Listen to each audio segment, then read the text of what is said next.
Hello, so this is Nitin Dahad with EE Times. I'm here at CES in Las Vegas with Matt Johnson, Senior Vice President of IoT at Silicon Labs. Hi, Matt. Hi, Nitin. Thank you for having me. I'm excited to be here. Good. So wanted to talk a little bit about what you're doing, both here at CES, but also generally. Sure. So tell me a little bit about the market opportunity in smart homes and what Silicon Labs' role is in that. Sure. The smart home space has become incredibly exciting. It's been talked about for years, and there's certainly a huge market already. But if you walk around CES this year and you look at what's in the news, you can see that that space is getting momentum like it's never had before. And with some of the recent changes in collaboration, like Chip and Open Z-Wave that are happening, we're going to see an acceleration in the space like we've never seen. And it's going to enable things that are really exciting. And how we fit into that is we provide the underlying technology behind almost every IoT wireless standard that's out there. And when you say underlying technology, that's the connectivity and... Yeah, so Silicon Labs provides starting at the silicon, software stack, the complete solution, even the module, to give a turnkey solution to someone who wants to create a wireless connection. If you think about the IoT, it's about connecting things. Yes. We have the solutions that are complete to connect things to the internet or the cloud. Great. And I know that with the IoT and smart homes, the reason why it's not taken off so far is there's been some challenges. And one of them, for example, interoperability. I can never say that word. Can you tell me a little bit about the challenges? Yeah, it has been a challenge, and I think it's two sides of a coin. Like I said earlier, it's getting really exciting because we're starting to see that momentum. That momentum is possible or enabled by some of the challenges that we're addressing, like interoperability. So to be specific, if you went back historically, there's a lot of challenges for developers to move quickly across competing standards. There's a lot of challenges for consumers. When you go and say, hey, I want to have, start a smart home or complement a smart home, it's difficult to know what's going to work with what. And if I go buy this, is it going to work with this? Or how do I keep it up and running? That is what the industry is addressing really right now, and it was announced coming into the show. Standards like the connected home over IP, opening up Z-Wave is really a big step towards giving customers, developers the ability to make all these things work together, which will ultimately give consumers a better experience, which will ultimately allow the smart home to move and grow even faster. Okay, great at high level. So step back one.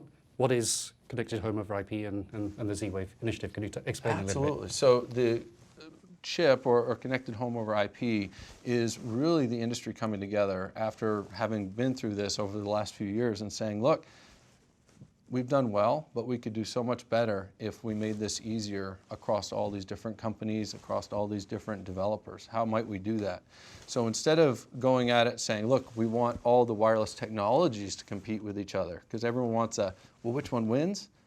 Let's put an application layer on top of those that really allows them to work together and allows what's out there and what's to come to work together in a seamless, reliable way that's fast, it's secure, and it allows the market to actually do something it hasn't been able to do. So that's happening, and to see the scale of companies, the type of companies, all of us coming together like this, it's a pretty big deal in the industry, and it's a great sign about what's to come.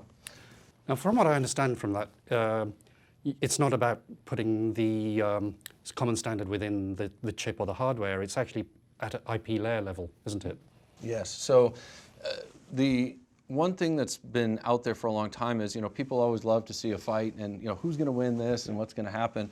And where we've gotten to is it's not about a wireless protocol as much about what's on top of it and getting them to work together and saying, from a customer perspective, how can I make sure these things will all work? So we're approaching it from two directions. There's the alliance and standards approach, which is going to be critical, I think. And the other thing that Silicon Labs can do as a company that is really unique in the industry, we can provide one solution that will allow all these standards to work together. So if you imagine yourself as an end device provider for the IoT, and you want to say, I want to have one device on the shelf that I can tell my customers, it's going to work with whatever's out there, and you can buy it with confidence, we can do that.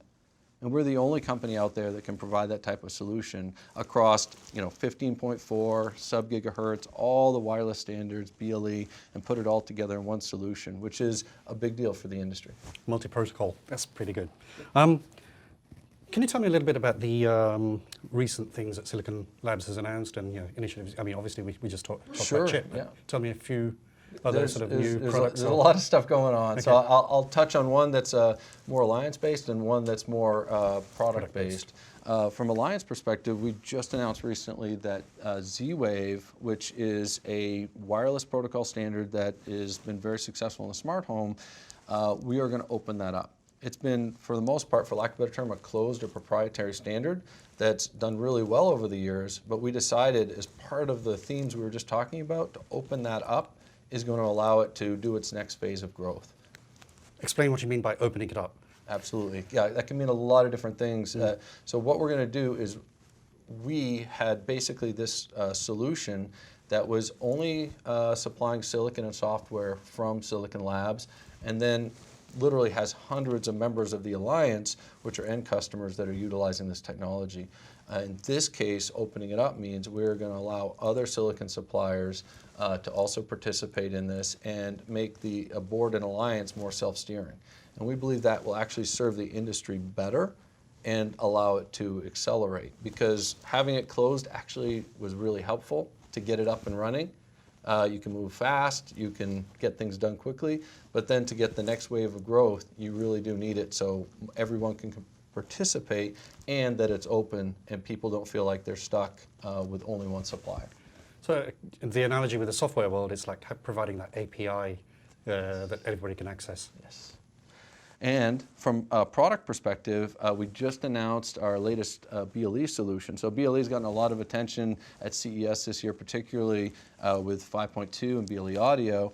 We just announced a solution which is a BLE solution that is incredibly low power. We're talking coin cell battery life of up to 10 years. Wow. So just to put that in perspective, and it really is ideal for BLE applications that are end nodes. So it can support BLE mesh, it can support BLE AOX, and if you think about that, that allows really accurate motion tracking.